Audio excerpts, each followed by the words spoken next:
the end of the day, that's what matters, right? Like the people are what matter. Anybody can like create a product and sell a product, but if you're not influencing people's lives in a positive way, what are you even doing? Welcome to the Content Amplified podcast, brought to you by Masset. Our goal is to help you get more from your marketing content. Each episode is a 10 to 15 minute interview with industry experts that share amazing insights to help you squeeze as much juice from your content as you possibly can. Here's today's interview.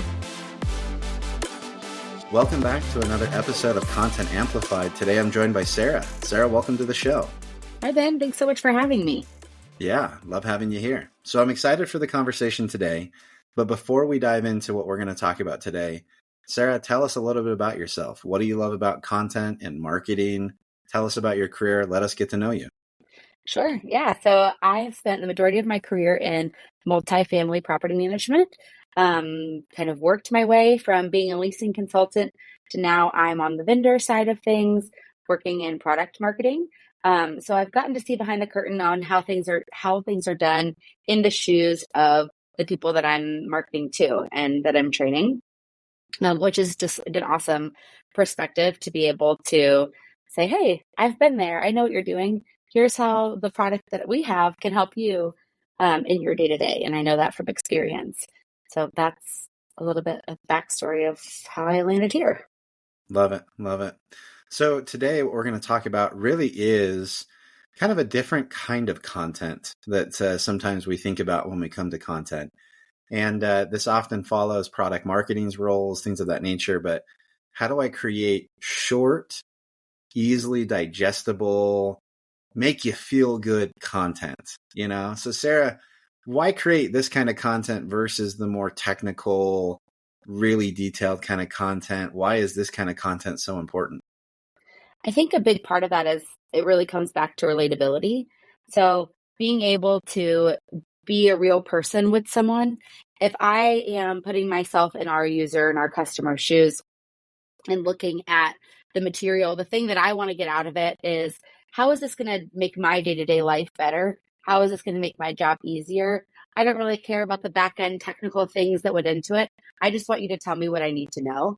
And so my take on things and my perspective when I'm working on creating content is making it as relatable and digestible as possible.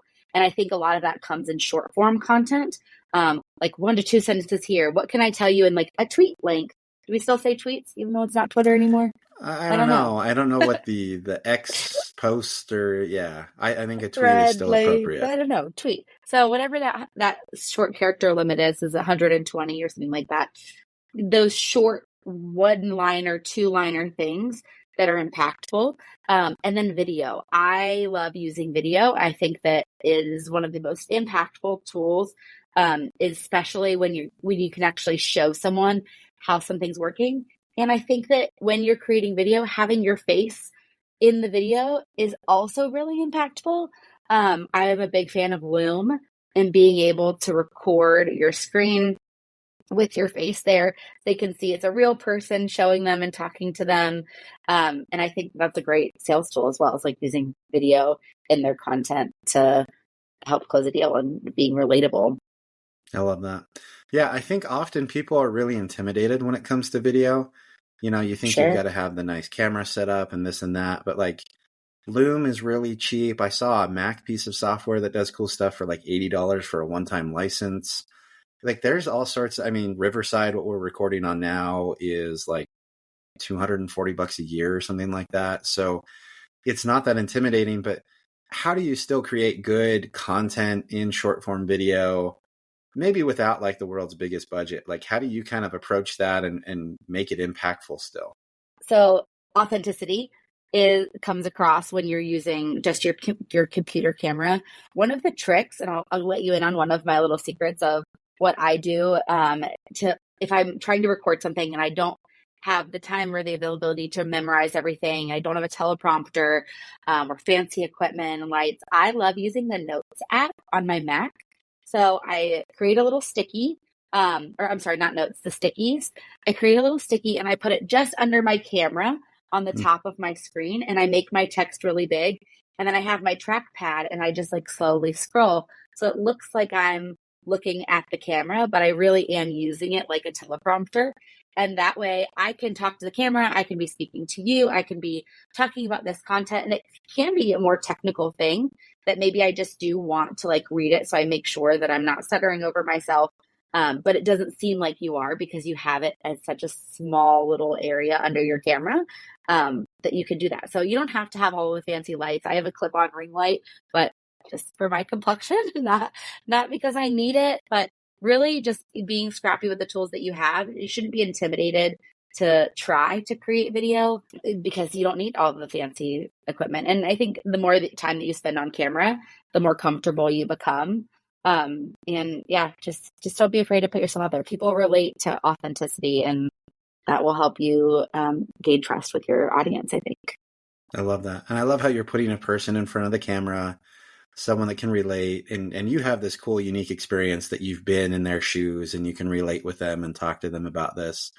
I also love this hack. Like, this is exactly what I love the podcast for, is you basically just created your own free teleprompter with this sticky notes situation. So that's a cool little tidbit. I think that's really fun. Definitely something I'm going to have to try out. I think that's really cool. So when you're looking at creating this kind of content, how do you know what to create? And how do you like really figure out, hey, there's a point in the customer's experience where we need to insert ourselves a little bit and create a little bit of a snackable site, piece of content that can help them kind of take the next step or the right step. How do you figure that out?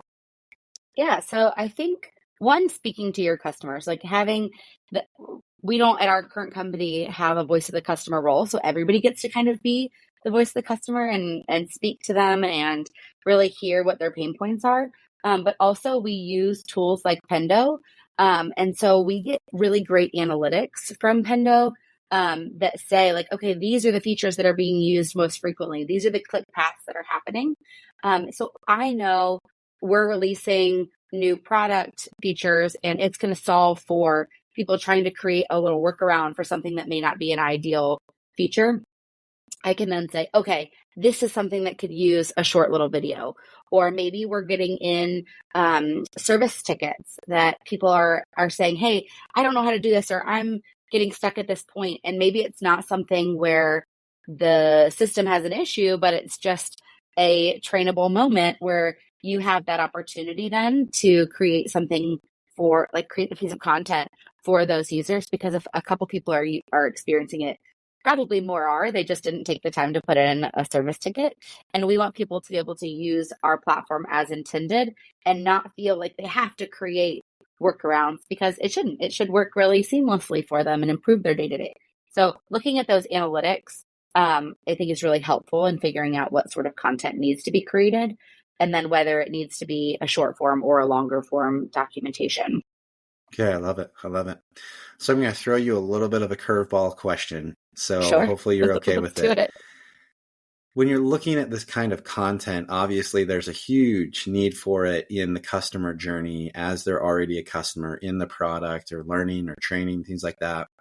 How can marketers use the same kind of content further up in the funnel? So earlier on in the journey, when it comes to awareness or helping salespeople as they're trying to close deals, what are some opportunities there? I think that relates back to the transparency, authenticity, and relatability. So like 3 sort of buzzwords, but if you take that content and you're like, hey, this is what your teams will experience after you have launched and during the launch process, this is what it's going to look like later down the road. Here's how we take care of you and what our process, how we take care of your teams, and how we genuinely care to make sure that our product is really solving your problem. We're here to be a partner and hand in hand with you. So I think if our sales team's using that content to show real life examples, then it's more walking the walk instead of just talking the talk. We can really show how we're accomplishing the things that we say that we accomplish. I love that. So that's something that's really cool. I think often when we as marketers are creating content, it's about the experience with the product. But you're talking about almost creating content about here's your experience with a company. These are the ongoing efforts we have to support you. This is how easy training is going to be. this is like the level of care and concern we have for you as a person, that we are authentic. We need, we want to meet your needs. And even outside of what the software does, how we support you as a person, that kind of experience, that's a unique angle. I think we kind of skip a lot of the times, where let's pitch that we're an amazing company as well, and that you're going to be taken care of with a business. And honestly, in today's day and age, that sounds like a chat GPT, like in today's digital age. But really today, nowadays with SaaS and things like that, people still want like that human connection when they need it. Yes. And so pitching that extra value is really cool. I love that. So how does sales leverage this? Like, obviously you talked about the ability to create this content and it helps out with that. Have you noticed sales members being able to share this content?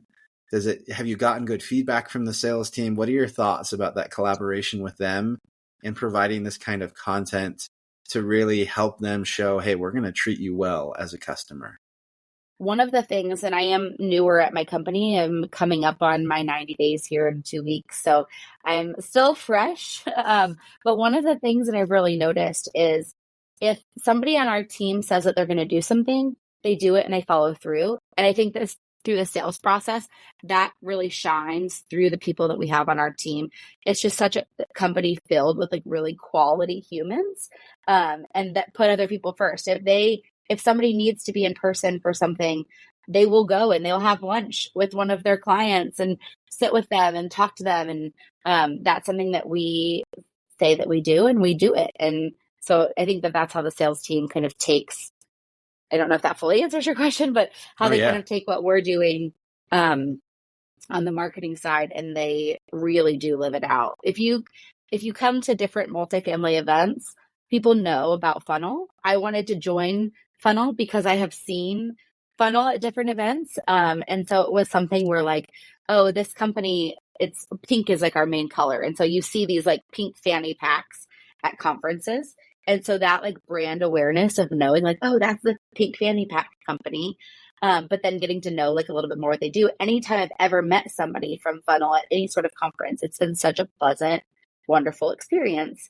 And so the marketing team prior to me joining, like was something they're known for, is like creating these wonderful experiences. But then once you meet the sales team and start talking to them, they're totally living out what marketing is saying that we do as a company. You see that as you go through and meet additional people on the team.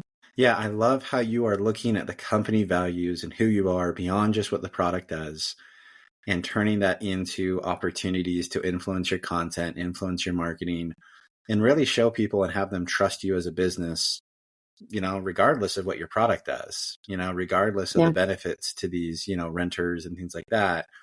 And it's helping them build trust. And I think that this kind of content, it can be about training, but it can also be about the company values and the personality of the business and how you care about people. And I think that's fascinating and so helpful. This is so cool. At the end of the day, that's what matters, right? Like the people are what matter.